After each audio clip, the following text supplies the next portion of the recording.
At my 35th birthday party, during the cake-cutting ceremony, my husband suddenly stood up in front of all the guests and slapped me hard across the face.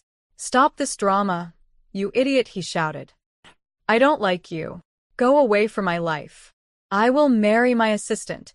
The room was in shock, and my mother-in-law supported her son.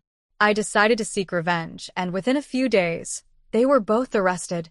Hello, my name is Maya, and I'm 35 years old. I live in Austin, Texas, and I'm a graphic designer. As I sit here, reflecting on my life, I can't help but think about the roller coaster ride it has been. It feels like just yesterday I was preparing for my 35th birthday party, a celebration that was supposed to be filled with joy, laughter, and love. Instead, it became a night that changed everything. As the day of my birthday approached, I was filled with mixed emotions.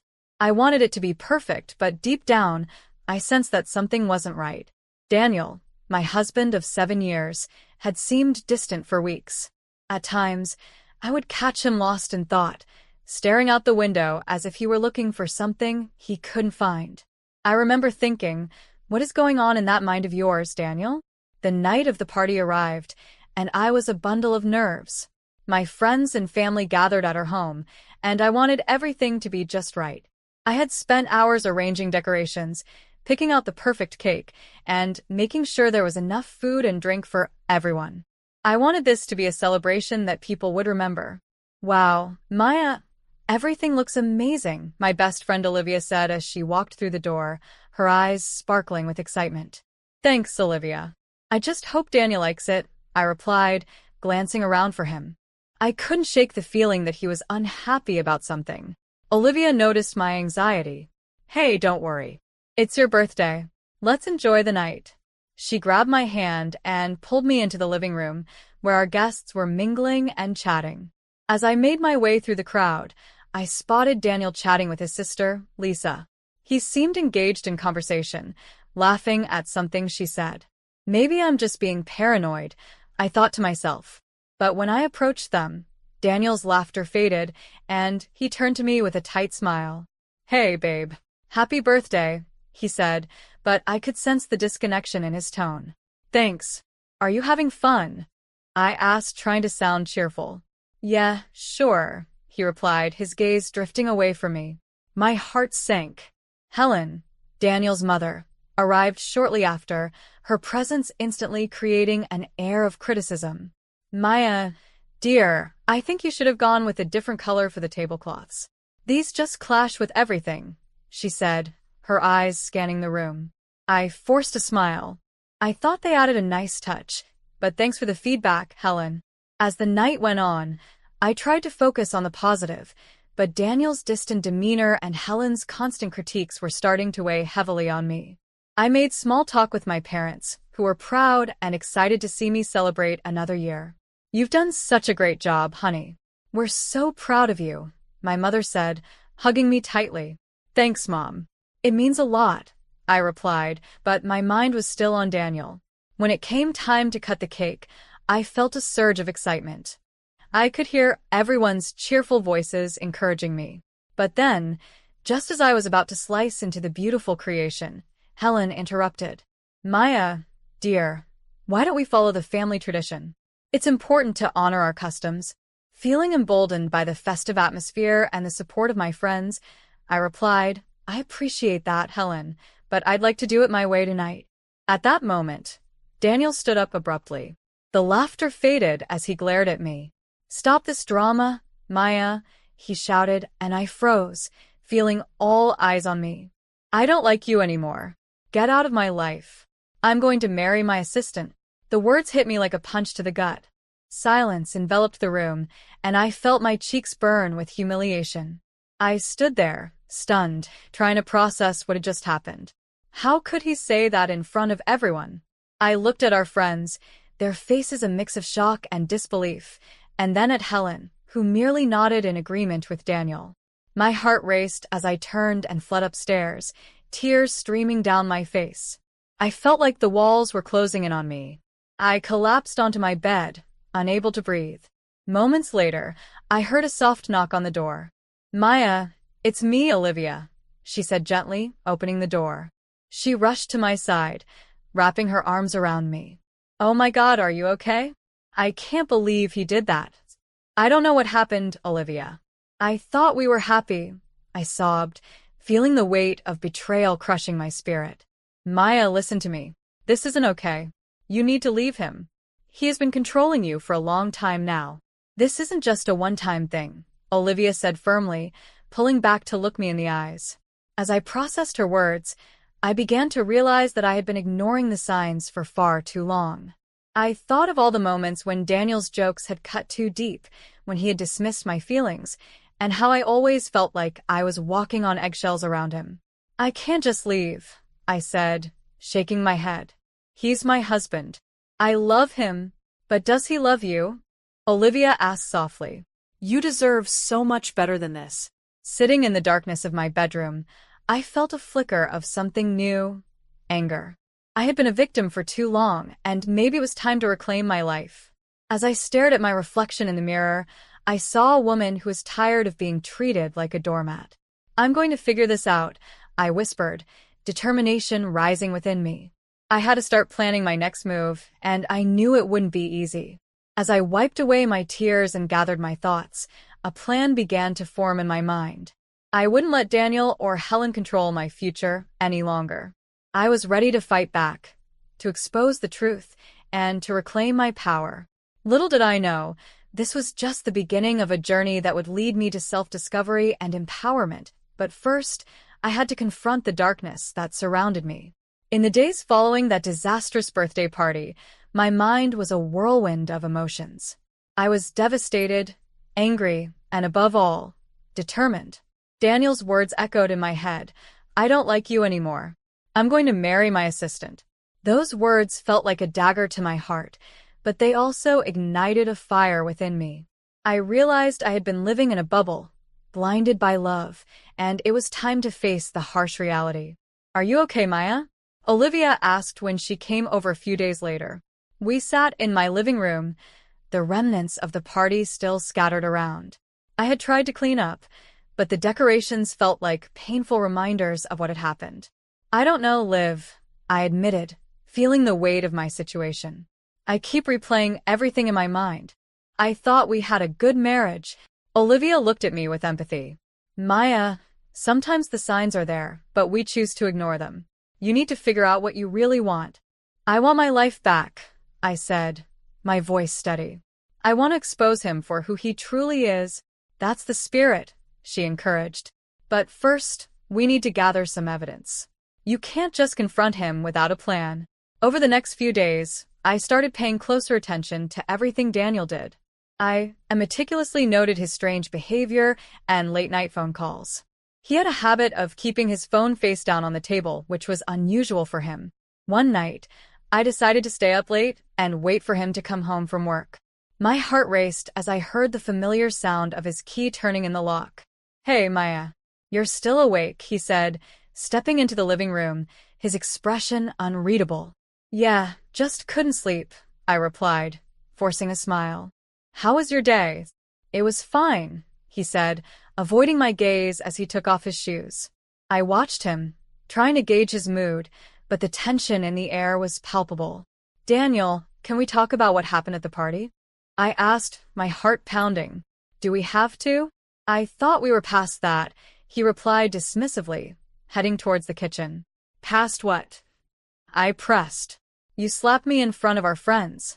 That's not something we can just forget. He turned to face me, irritation flashing in his eyes. You know how my mother can be. You should have listened to her. Listen to her? Daniel, you were the one who humiliated me. I can't believe you would side with her after that, I said, my voice rising. Maybe you should take a look at yourself first, he shot back, storming off to the kitchen. I felt my heart sink. This wasn't going anywhere. As the days turned into a week, I continued my investigation. With Olivia and Lisa's help, I discovered that Daniel was seeing his assistant more frequently than I had realized. They would meet for coffee or dinner, and it all began to make sense. I felt a sickening knot in my stomach. One evening, while I was scrolling through social media, I noticed a picture of Daniel and his assistant, Mia, laughing together at a local restaurant. The caption read, "Date night with my favorite person. #blessed." I felt my blood run cold. They were having an affair, and I had been blind to it.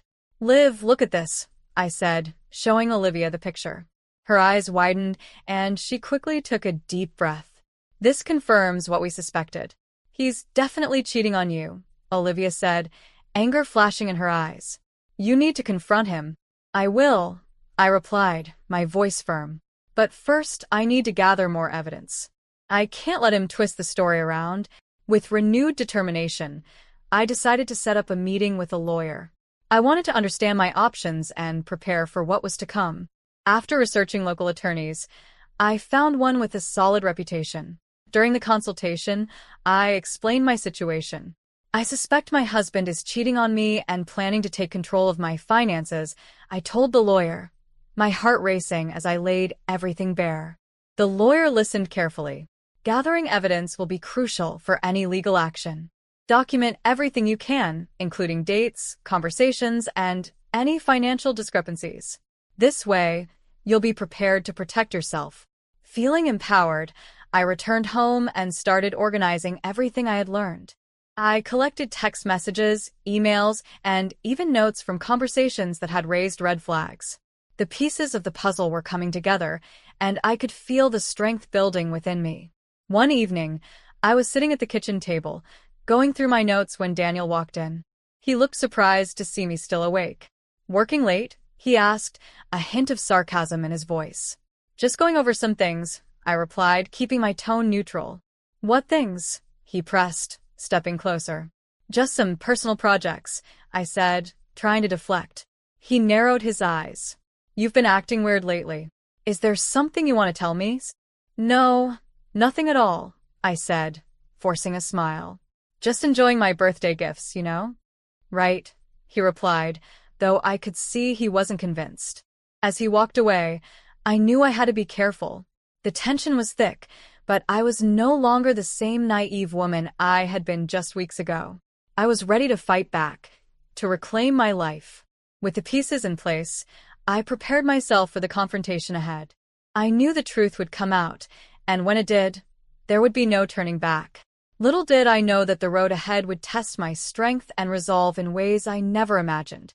The days turned into a blur of planning and gathering evidence, and I felt both anxious and empowered. I knew it was time to confront Daniel about everything I had discovered. The thought sent shivers down my spine, but I had to do it. I owed it to myself to fight for my truth.